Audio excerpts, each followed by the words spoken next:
అసలు సీఐని ఎందుకు సస్పెండ్ చేస్తారు, దీనికి మొదటి ముద్దాయి నారా చంద్రబాబు నాయుడు గారే అని చెప్పాడు. దానికి మన నరకోటి శ్రావణ్ కూడా అవునవును నారా చంద్రబాబు నాయుడే మొదటి ముద్దాయి, నారా చంద్రబాబు నాయుడిని అసలు సీఎం పదవి నుంచి బర్తరఫ్ చేయాలి, సస్పెండ్ చేసేయాలి అని మాట్లాడుతున్నారు. సరే వీళ్ళిద్దరు మీకు తెలిసిందే సాక్షి ఛానల్లో.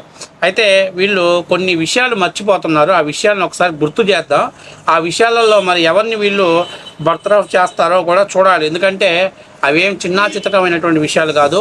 ఎటువంటి నేర చరిత్ర లేనటువంటి కుటుంబాలు, పాపం ఏదో సహజంగా బతుకుతున్నటువంటి కుటుంబాలు. అలాంటి కుటుంబాలు నంద్యాలలో మీ అందరికీ తెలుసు, అబ్దుల్ సలాం గారు అనేటువంటి కుటుంబాన్ని అత్యంత దారుణంగా, అతని మీద ఎటువంటి నేర చరిత్ర లేదు, నేర రికార్డు లేదు, అమానుషమైనటువంటి వ్యక్తిని అత్యంత మానసికంగా వేధిస్తే పాపం వాళ్ళు కుటుంబం మొత్తం కూడా రైలు పట్టాల కింద దూకి ఆత్మహత్య చేసుకొని చచ్చిపోయారు. నిజంగా చాలా బాధాకరమైన విషయం. పాపం అభంశం తెలియనటువంటి అమాయకులు, ఏమీ తెలియనటువంటి వ్యక్తులు, వాళ్ళు ఏదో జీవితం కోసం, పొట్టకూటి కోసం ఆటో నడుపుకుంటూ జీవితం సాగిస్తున్నటువంటి వ్యక్తి కేవలం ఒక ఎస్ఐ, అప్పుడు పోలీసు అధికారులు మానసికమైనటువంటి టార్చర్ పెడితే ఆ టార్చర్ని తట్టుకోలేక వాళ్ళు ఆత్మహత్య చేసుకున్నారు.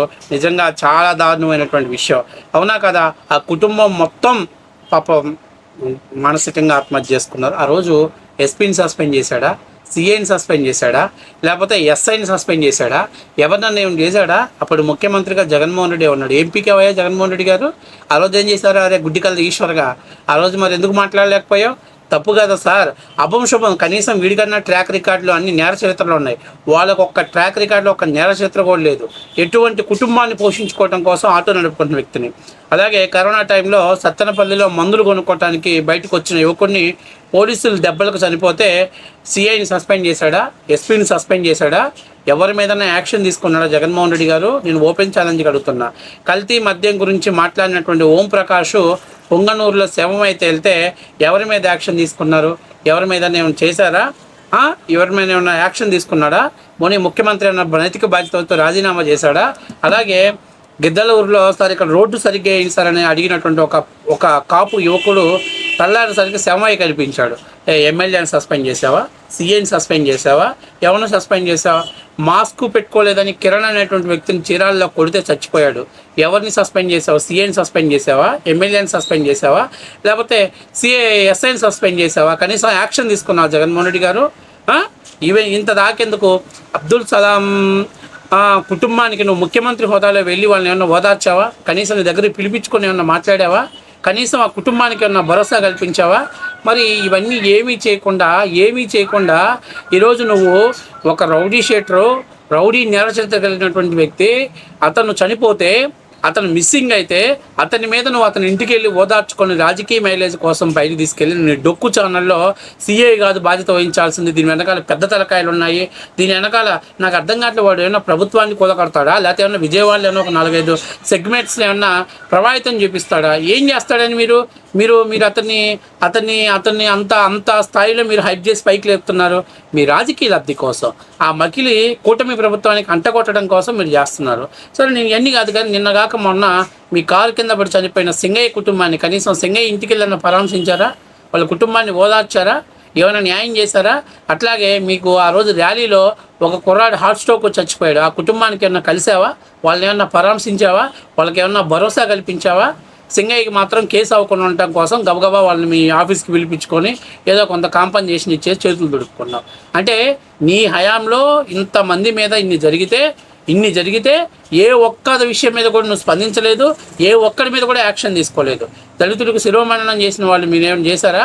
దళితుడిని చంపి డోర్ డెలివరీ చేస్తే మీ అనంతబాబు నేను బీకావా? ఏం చేయలా. ఇవాళ మాత్రం ఒక రౌడీ షీటర్, ఒక నేర చరిత్ర కలిగినటువంటి వ్యక్తి చనిపోతే నేను జగన్మోహన్ రెడ్డి మాట్లాడతాడు.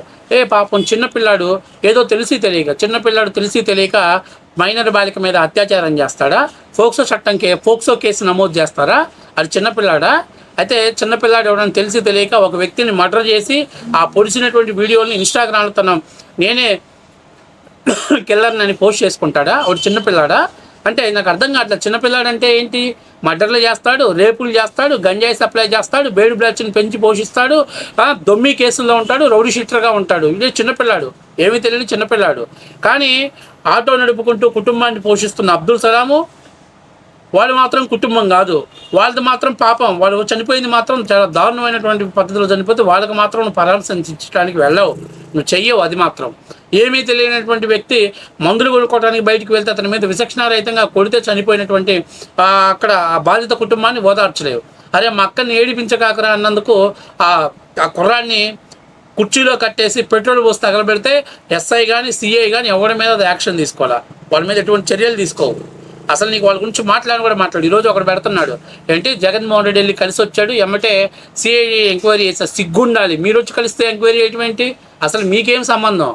ప్రభుత్వం మీద ఒత్తిడి వచ్చింది, వాళ్ళ తల్లిదండ్రులు మాకు ఎంక్వైరీ కావాలని వాళ్ళ తల్లి వాళ్ళ మేనమామ అడిగాడు, వాళ్ళ కోసమే సిఐ అక్కడ ఉంటే ఎంక్వైరీ సజావుగా సాగదు కాబట్టి ఆయన సస్పెండ్ చేసి పక్కన పెట్టి విఆర్కి పంపించి సంబంధిత ఎంక్వైరీ చేశారు. ఎంక్వైరీలు నిజ నిర్ధారాలు తేలుతాయి. తేలిన తర్వాత అతని ట్రాక్ రికార్డ్ అంటే ఆంధ్రప్రదేశ్ ప్రజలకు తెలిసింది కాబట్టి చట్టాన్ని ఒకవేళ ఉల్లంఘిస్తే సిఐ గారి మీద కఠిన చర్యలు ఉంటాయి.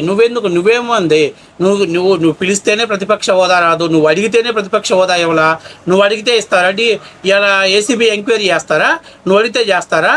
ఇవన్నీ ప్రభుత్వం బాధ్యతగా పనిచేస్తుంది కాబట్టి నిన్న ఆక్వా రైతులతోటి కంపెనీలతో మాట్లాడారు. కేజీకి 4 రూపాయలు తగ్గించాలని రాష్ట్ర ప్రభుత్వం నిర్ణయించింది. దానికి వాళ్ళు సానుకూలంగా స్పందించారు. ఆయన అంటాడు, నా దగ్గరకు వస్తున్న సమస్యలు పరిష్కారం అయ్యాయి. నీ దగ్గర గత 5 ఏళ్లలో నువ్వు ముఖ్యమంత్రిగా ఉండి ఎన్ని సమస్యలు వస్తే ఏదైనా పరిష్కారం చేసావా? ఒక్క సమస్య కన్నా దారి చూపించావా? నీ కొంపకు కిలోమీటర్ దూరంలో తాడేపల్లికి కొంపకు కిలోమీటర్ దూరంలో అమరావతి రైతులు ఏళ్ల తరబడి ఉద్యమాలు చేసి మగ్గి సచ్చారు. వాళ్ళకి ఏమైనా న్యాయం చేసావా? వాళ్ళతో కూర్చొని సమస్యలు పరిష్కరించావా? నీకు ప్రజాస్వామ్యం పట్టదు, విలువలు పట్టవు, ఎథిక్స్ లేవు. కానీ ఈ ప్రభుత్వానికి విలువలు ఉన్నాయి కాబట్టి ఓకే, రైతులు ఇబ్బంది పడుతున్నారా, వాళ్ళ దృష్టికి వచ్చింది కాబట్టి ఓకే తగ్గిద్దాం అనుకున్నాడు. ఓకే, పలానా కుటుంబం ఆ వ్యక్తి అన్యాయంగా చనిపోయిన తల్లి వాళ్ళ మామయ్య వాళ్ళు రోధిస్తున్నారు కాబట్టి ఎంక్వైరీ చేశారు. నీ బోడి ప్రమేయం ఏముంది? నువ్వు తలుచుకుంటే ఇలా ప్రమేయం నీకు కావాలంటే ఇలా ప్రత్యేక హోదా ఇస్తారా? లేకపోతే నువ్వు ఇలా కావాలంటే ప్రజలు కనీసం నువ్వు ప్రజాక్షేత్రంలోకి వెళ్తే నీకు మళ్ళీ ఓట్లు వేస్తారు, ఎవడన్నా బుద్ధునోడు ఎవడన్నా వేస్తాడా? కాబట్టి నేను చెప్పేందంటే ఫస్ట్ మనం మాట్లాడేటప్పుడు దానికి కూడా మళ్ళీ ఆయన పేరు మర్చిపోతాడేమోనని ఇంకొక వ్యక్తి పేరు లైవ్లో పేరేందో చెప్పండి నాకు, చెప్పి పెట్టండి అని చెబుతున్నాడు. అంటే జగన్మోహన్ రెడ్డి గారిని కానీ లేకపోతే సాక్షి వాళ్ళకి చెప్పేందంటే రాష్ట్రంలో ఎన్నో సంఘటనలు జరుగుతాయి. ఏ ముఖ్యమంత్రికి పలానా వ్యక్తి మీద పర్సనల్ గజ్జే ఉండదు, వాడిని చంపి అంత పర్సనల్ గజ్జి ఉండదు. అది క్షణికావేశం జరిగిందా, తప్పు జరిగిందా, దాన్ని ఎవరైతే ఆరోపణ అవుతున్నారో సిఐ గారికి ఆయన విఆర్కి పంపించారు. స్వేచ్ఛగా దాన్ని ఎంక్వైరీ చేసేటువంటి రైట్స్ కల్పించింది రాష్ట్ర ప్రభుత్వం. గతంలో ఎప్పుడైనా చేశాడు జగన్మోహన్ రెడ్డి? ఏ కేసులైనా జగన్మోహన్ రెడ్డి ఇలా చేశాడా? ఒక్క కేసులైనా సాక్షులు ఇలా ముఖ్యమంత్రి దిగిపోదని ఒక్క వీడియోని మీరు చేశారా? కానీ ఇవాళ మాత్రం రెక్కలు కట్టుకొని వచ్చేసి ఈ బ్రోకర్ గాని తీసుకొచ్చి కూర్చోబెట్టేసి ఇలాంటి సుత్తే షోలు, ఇట్లాంటి సుత్తే మాటలు మాట్లాడుతున్నారు. నేను అడుగుతున్నా, గత 5 ఏళ్లలో అనేకమైన సంఘటనలు శిరోమన్నాలు చేసినారు, దళితుల నోట్లో ఉచ్చబోసారు, మాస్క్ అడిగిన పాపానికి నడి రోడ్డు మీద డాక్టర్ గారు చేతులకు తీసుకొట్టారు. ఇలా చెత్త పనులు చేసినా ఒక్కదానికన్నా పనిష్మెంట్ తీసుకున్నాడా? ఒక్కదానికన్నా యాక్షన్ తీసుకున్నాడా? వాళ్ళ సొంత ఎమ్మెల్సీ మర్డర్ చేసి డోర్ డెలివరీ చేస్తే వాడిని కేసు పెట్టి దళితులు ధర్నా చేసి ఎక్కువ గోల్ చేస్తుంటే వాళ్ళని శాంతపరచడం కోసం అరెస్ట్ చేసి జైల్లో పెట్టి 60 రోజుల వరకు కూడా అతని మీద ఛార్జ్షీట్ దాఖలు చేయకుండా అతనికి బెయిల్ వచ్చేలా చేశాడు. నువ్వు జగన్మోహన్ రెడ్డి మాట్లాడుతున్నావా? ఇవాళ శవ రాజకీయాలు చేయడం కోసం, చిల్లర రాజకీయాలు చేయడం కోసం నువ్వు ఇలా చేస్తున్నావు. కొంచెమైనా సిగ్గుండాలి. ఇవాళ సాక్షి కానీ లేకపోతే కొమ్మినేనికి కానీ లేకపోతే మన సాక్షి ఈశ్వర్ గాడికి కానీ లేకపోతే జడాశ్రావణ సంగతి చెప్పాల్సిన పని లేదు. కానీ పెద్ద పేటీఎం గాడు ఆయన గురించి మనం మాట్లాడే అనవసరం. కానీ వీళ్ళైనా కొంచెం జర్నలిజం చేసి తట్టుండాలి. గతంతో ఇప్పుడుతో కంపేర్ చేసుకొని ప్రభుత్వం స్పందించిన తీరుపైన మనం మాట్లాడితే బాగుంటుంది.